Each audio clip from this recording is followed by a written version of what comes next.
যদি পাহাড়ের বুক চিরে আসা দুটি নদীর সুর একসাথে মিশে যায় আর সেই সুরে আশপাশের মানববর্জিত শ্যামল অরণ্যানী মেতে ওঠে, তাহলে বুঝবেন আপনি পৌঁছে গেছেন কান্নান ভ্যালিতে। অফবিট কালিম্পং সিরিজের দ্বিতীয় পর্বে আজ আপনাদের নিয়ে যাব সেই কান্নান ভ্যালিতে, যেখানে দুটি পাহাড়ি নদী একসাথে মিশেছে আর তাদের মাঝখানে গড়ে উঠেছে এক শান্ত নির্জন উপত্যকা। এই জায়গাকে অনেকে দোবান ভ্যালি বলেও চেনে। আজকের পর্বে আপনাদের বলবো এই ছবির মতো সুন্দর দোবান ভ্যালিতে আমাদের একদিনের ছুটি কাটানোর গল্প।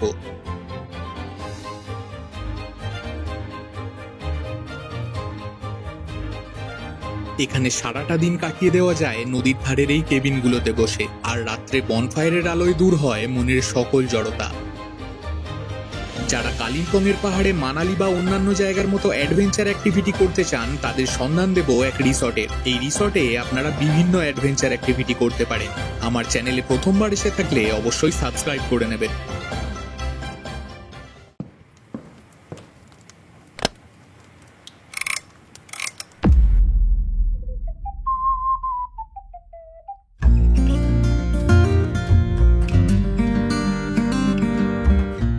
অফবিট কালিম্পং সিরিজের আর একটা পর্বে সবাইকে স্বাগত জানাচ্ছি। আজকে আমরা যেই জায়গাটায় আছি এই জায়গাটার নাম হচ্ছে কান্নান ভ্যালি বা দোবান ভ্যালি। দোবান ভ্যালি নামটা অ্যাকচুয়ালি এসেছে দুটো নদীর সংযোগস্থল হিসেবে। তো এখানে সামনে ঋষিখোলা এবং রোরাথাং দুটো নদীর সংযোগস্থল। তো এই রিসর্টটাতে গত 24 ঘন্টা আমরা খুব সুন্দর সময় কাটালাম। এখানে অনেক অ্যাডভেঞ্চার অ্যাক্টিভিটিস আপনারা করতে পারেন। চারদিকে দোলনা লাগানো আছে, মানে এক কথায় পাহাড়ে ছুটি কাটানোর জন্য একটা প্রপার ডেস্টিনেশন। আর অফবিট যারা পছন্দ করেন, এই জায়গাটাও হচ্ছে কিন্তু একদম ট্রু অফবিট। রোরাথাং ব্রিজ থেকে প্রায় 15-20 মিনিটের রাস্তা, পুরোটাই অফরোডিং করেই এখানে আসতে হবে, তাছাড়া আসার কোনো রাস্তা নেই। আর যখনই আসবেন আপনি বুঝতে পারবেন এর আশেপাশে কিন্তু কিচ্ছু নেই, মানে একদম মেন রোড থেকে জঙ্গলের ভিতরে অফরোড দিয়ে প্রায় 10-15 মিনিট এসে এই রিসর্টটা। যারা অফবিট পছন্দ করেন, বিশেষ করে নদীর ধারে অফবিট যারা খুঁজছেন, তাদের জন্য কিন্তু এই কান্নান বা দোবান ভ্যালি একটা ঠিকঠাক জায়গা। এনজেপি বা শিলিগুড়ি স্টেশন থেকে দোবান ভ্যালি পর্যন্ত রিজার্ভ গাড়ির ভাড়া পড়ে 4 থেকে 4.5 হাজার টাকার মধ্যে। সময় লাগে 4 থেকে 4.5 ঘন্টা। শেয়ার গাড়িতে আসতে চাইলে শিলিগুড়ি থেকে রংপো পর্যন্ত আসতে হবে। সেখান থেকে রোরাথাং ব্রিজ থেকে আপনাদের রিসর্টের গাড়ি পিক আপ করে নেবে। সেক্ষেত্রে ওনারের সাথে আগে থেকে কথা বলে নেবেন। আমরা কান্নান ভ্যালি চলেছি তন্দ্রাবং থেকে। গতকাল সেখানে আমরা খুব ভালো সময় কাটিয়েছি। আগের পর্ব না দেখে থাকলে অবশ্যই দেখে নেবেন। আমি ডেসক্রিপশন বক্স এবং আই বাটনে লিঙ্ক দিয়ে দেবো। কান্নান যাওয়ার পথে পেডং বাজারে একবার দাঁড়ালাম। অ্যাকচুয়ালি কান্নান যেতে গেলে আমাদের সিকিম বর্ডার ক্রস করে কিছুটা সিকিমের মধ্যে দিয়ে যেতে হবে। আর সিকিমে আধার কার্ড অ্যাকসেপ্টেড না। আমার কাছে আধার কার্ডের কপি এবং আধার কার্ড ছিল, ভোটার কার্ডের কপি ছিল না। এখানে একটা সাইবার ক্যাফে থেকে আমাদের ভোটার কার্ডগুলোর ফটোকপি করে নিলাম। এরপর যাব। আমি সাইবার ক্যাফের নাম্বারটা ডেসক্রিপশানে দিয়ে দেবো। সানডে যদি এখানে আসেন, সমস্ত দোকান কিন্তু এখানে খোলা পাবেন না, তো এনাকে কল করে এনার দোকান পর্যন্ত চলে যেতে পারবেন। এখানে রাস্তার অবস্থা দেখুন। প্রতি বছর বর্ষায় এই রাস্তার এই একই অবস্থা হয়। আর কিছুক্ষণের মধ্যেই আমরা রোরাথাং চেকপোস্ট ক্রস করে সিকিমে প্রবেশ করব। আমরা এখন সিকিমে চলে এসেছি। চেকপোস্টে আমাদের ভোটার কার্ডের জেরক্স জমা করতে হলো। সিকিমে প্রবেশ করতেই আকাশের রংটা যেন একটু বেশি নীল হয়ে গেছে, ল্যান্ডস্কেপটাও যেন আরো একটু উজ্জ্বল বর্ণ ধারণ করেছে। না, কেউ আবার এই ভিডিওটাকে সিকিমের ট্রাভেল ব্লগ ভেবে ভুল করবেন না। আমরা কালিম্পংয়েরই একটা অফবিট জায়গায় যাচ্ছি, তবে সেই জায়গায় পৌঁছানোর জন্য কালিম্পংয়ের মধ্যে দিয়ে কোনো রাস্তা নেই। সিকিমের মধ্যে দিয়ে কিছুটা রাস্তা এগিয়ে গিয়ে তারপর পৌঁছাতে হবে আমাদের রিসর্টে।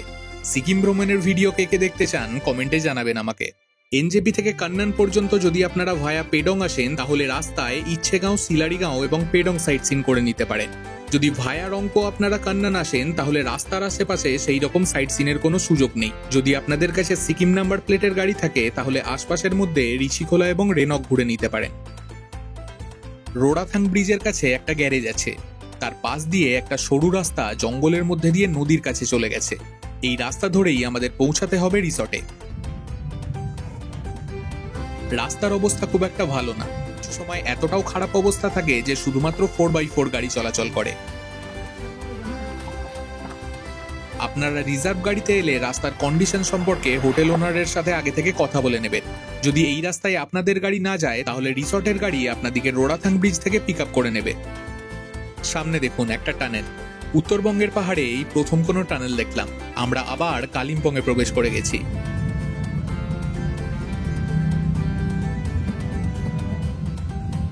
উপরে দেখুন কত বাদুর উঠছে, আর চারিদিকে পুরো অন্ধকার। গাড়ির হেডলাইটের আলোই এখানে একমাত্র ভরসা। এই টানেলটা খুব একটা বড় না, 1 থেকে 1.5 মিনিট মতো সময় লাগলো ক্রস করতে। যেই জায়গাটায় যাচ্ছি সেটা সত্যিই অফবিট। আশপাশটা পুরো জঙ্গল, কিচ্ছু নেই। এই রাস্তাটা শুধুমাত্র আমাদের রিসর্ট পর্যন্ত যাচ্ছে। আমরা পৌঁছে গেছি আমাদের রিসর্টের কাছে।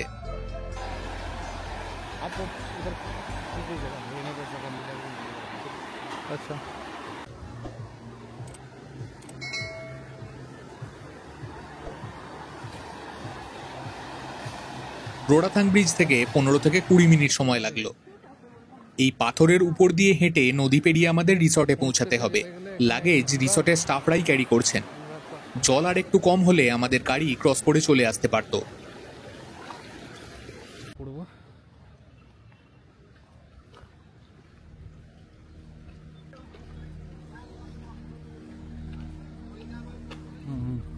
এই রিসর্টটা বেশ বড় এরিয়া জুড়ে এবং বিভিন্ন ক্যাটাগরির রুম এখানে অ্যাভেলেবেল আছে।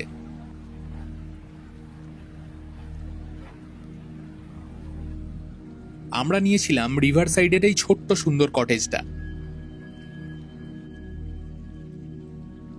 সামনে একটা ছোট ব্যালকনি আছে, দুজনে স্বচ্ছন্দে বসে সময় কাটানো যায়।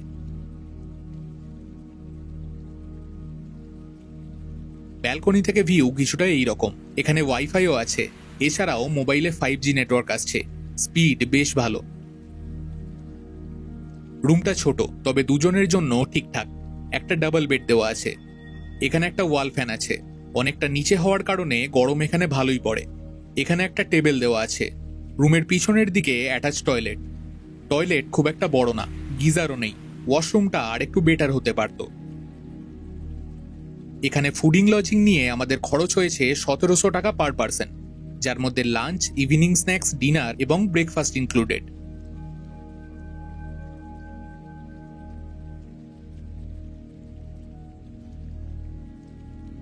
লাঞ্চে আমাদের দেওয়া হয়েছিল ভাত, ডাল, আলুর সবজি, ডিমের কারি এবং স্যালাড। এই সমস্ত কিছু আমাদের প্যাকেজের মধ্যেই আছে। এক্সট্রাতে আমরা একটা অমলেট নিয়েছিলাম। লাঞ্চের টেস্ট ঠিকঠাক ছিল। চলুন এবারে আমাদের রিসর্টটা একটু ঘুরে দেখে নিই। প্রথমেই দেখাই এই রিসর্টে আমার সবচেয়ে পছন্দের জায়গাটা। এখানে নদীর ধারে বসার জন্য কেবিন মতো করা আছে। উপরে খড়ের চাল আর ভিতরে কমফোর্টেবল সোফা, টি টেবিল দেওয়া আছে। এখানে 4 থেকে 6 জন ভালোভাবে বসে সময় কাটাতে পারেন। আর পাশ দিয়ে বয়ে যাচ্ছে রোড়াথাং নদী।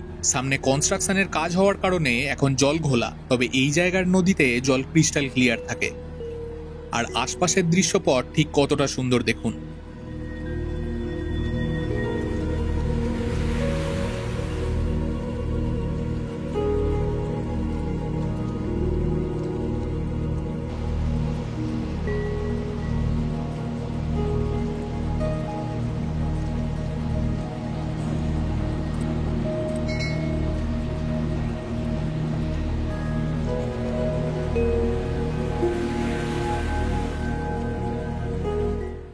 এখানে দেখুন চারদিকে এই যে দোলনা করা আছে, এখানে একটা সেলফি জোন করা আছে, এইদিকে বারবেকিউ বনফায়ারের ব্যবস্থা,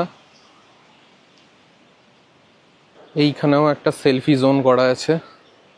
এখানে রিসর্টে অনেকগুলো সেলফি জোন করা আছে। যারা নিজের ফটো তুলতে ভালোবাসেন তাদের জন্য তো আইডিয়াল লোকেশন অবশ্যই। নদীর ধারে ছোট ছোট ওই ক্যাবিনের মতো করা আছে, আপনারা তো দেখলেনই। আমি ম্যাক্সিমাম টাইম ওইখানে বসেই কাটিয়েছি।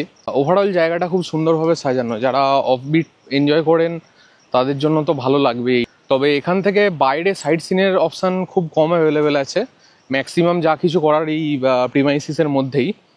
আর আরও একটা কথা হচ্ছে, যদি আপনারা ওয়েস্ট বেঙ্গলের গাড়ি নিয়ে আসেন যেরকম আমরা এসেছি, তাহলে কিন্তু আপনারা সিকিম সাইট সিন করতে পারবেন না। ওয়েস্ট বেঙ্গলের গাড়ি সিকিমে সাইট সিন করা কোনোভাবেই অ্যালাও না।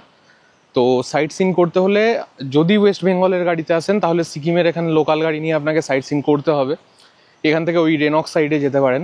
আর না হলে আর একটা অপশান হতে পারে যে আপনি সিকিমের গাড়ি বুক করেই এখানে আসুন। এই দিকে দেখুন, এই দোবান ভ্যালি নামটা কেন এসেছে এটা দেখলে বুঝতে পারবেন। এই সামনেই ঋষিখোলা এবং রোড়াথাং দুটো নদীর সংযোগস্থল। যদিও বা কান্নান ভ্যালির এই হোমস্টেটা কালিম্পংয়ের মধ্যেই পড়ছে, তাও কিন্তু সিকিমের চেকপোস্ট ক্রস করে বেশ কিছুটা রাস্তা কিন্তু এই দিক দিয়ে আসতে হবে।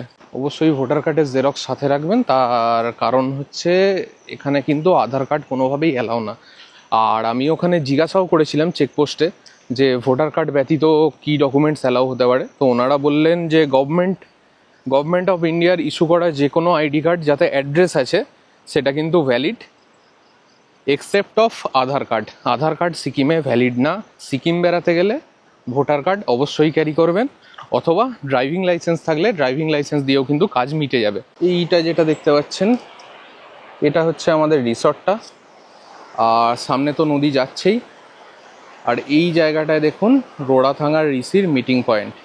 এই দিকে একটা নদীর জল একদম ক্রিস্টাল ক্লিয়ার জল, আর ওই দিকের নদীটার জলটা ঘোলা। আমরা ইভেন যেই জায়গাটায় বসেছিলাম ওখানে ওই মিক্স হয়ে ঘোলা জলই যাচ্ছে। এই সময় জলের রং এরকম থাকার কথা না, বাট কনস্ট্রাকশন হচ্ছে বলে জলের কালারটা এরকম। ওই জায়গায় আপনারা কনজাংশনটা দেখতে পাবেন, দুটো জলের কালার আলাদা বলে খুব ভালো আরও স্পষ্ট করে বোঝা যাচ্ছে। ওই যে ঘোলা জলের নদীটা ওখান থেকে আসছে ওটা হচ্ছে রোড়াথাং রিভার, আর এই যে ক্লিয়ার জলের এটা হচ্ছে ঋষি রিভার। এই ঋষি আর রোড়াথাং দুটো নদীর কনজাংশন বলে এই জায়গাটার নাম হয়েছে দোবান ভ্যালি। এই ঋষি এবং রোড়াথাং দুই নদীর মিশ্রণেই তৈরি হয়েছে রংপো নদী।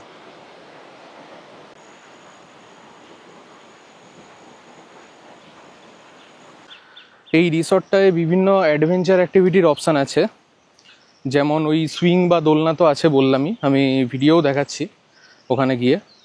আর তার সাথে কিন্তু এখানে রাফটিং হয়, এটিভি রাইড হয়, এখানে একটা জেসিবি রাইডও হয় নদীতে।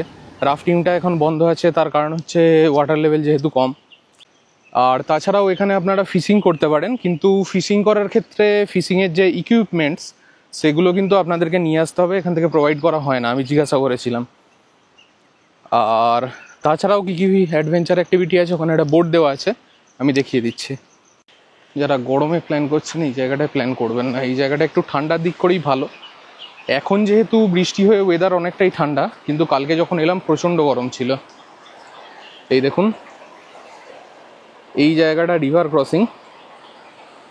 আপনাদের খুব বেশি জল হলে তো গাড়ি আসবে না, কিন্তু জল এরকম থাকলে আপনারা যেই গাড়িতে আসবেন এই ওয়াটার ক্রসিংটা ক্রস করে গাড়ি কিন্তু রিসর্টে পৌঁছে। এই দিকটায় একটু পাথর দিয়ে জলটাকে গার্ড করা হয়েছে, ওয়াটার লেভেলটা কিছুটা বেশি এখানে স্নান করার জন্য উপযুক্ত। তো নদীতে স্নান করতে চাইলে এই জায়গাটায় স্নান করতে পারেন।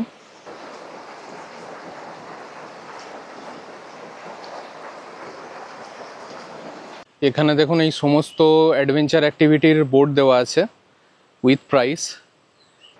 এই জায়গাটায় দেখুন এই সমস্ত অ্যাডভেঞ্চার অ্যাক্টিভিটিসগুলোর ছবি দেওয়া আছে, ওখানে প্রাইসগুলো দেখিয়েছিলাম।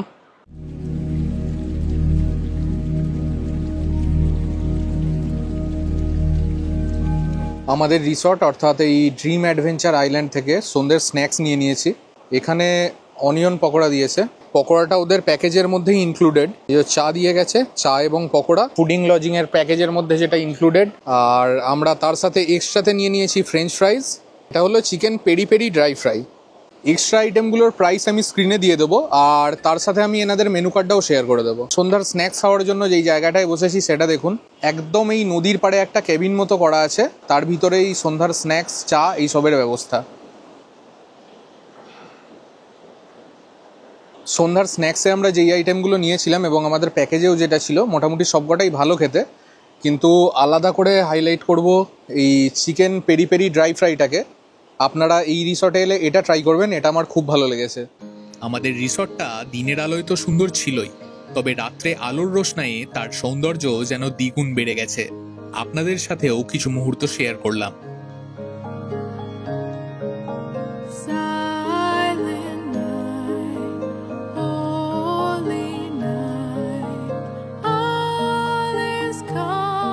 অফবিট পাহাড়ে আমাদের সবথেকে বেশি সমস্যা যেটা হয় সেটা হলো সূর্যাস্তের পরের সময়টা কাটাতে, কারণ আশেপাশে কিছু করার থাকে না।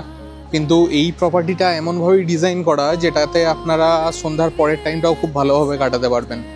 তার কারণ হচ্ছে নদীর ধারে ছোট ছোট ওই কেবিনের মতো করা আছে, যেখানে বসে আপনারা সন্ধ্যের স্ন্যাক্স এনজয় করতে পারবেন, কিছু ড্রিঙ্কস এনজয় করতে পারবেন। এখানে বিভিন্ন দোলনা করা আছে, গোটা প্রপার্টিটা লাইট দিয়ে সাজানো আছে। আপনারা টুকটাক ঘুরে বেরিয়ে বাইরেটায় বসে নিজেদের মতো সময় কাটাতে পারবেন। লেফট সাইডে হচ্ছে আমাদের কটেজটা, আর ডান দিকে ওই কেবিন মতো করা আছে যেটা বসার জায়গা বললাম। এইখান থেকে দেখুন লাইটিংটা কি সুন্দর করা আছে, কি সুন্দর লাগছে। ব্যাকগ্রাউন্ডে একটা লাইট দেওয়া আছে, ওই কারণে চাঁদটা আসছে না, বাট পিছনে চাঁদ উঠে আছে। অসাধারণ ল্যান্ডস্কেপ লাগছে এটা।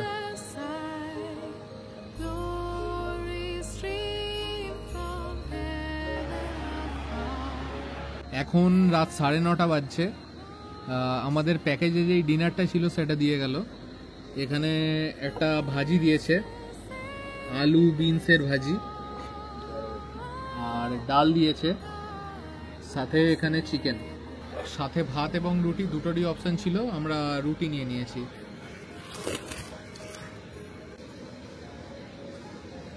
ডিনারটা আপনারা চাইলে ওনাদের ডাইনিং হলেও করতে পারেন, কিন্তু আমরা ওনাদের এই কেবিনটাতেই নিয়ে নিয়েছি।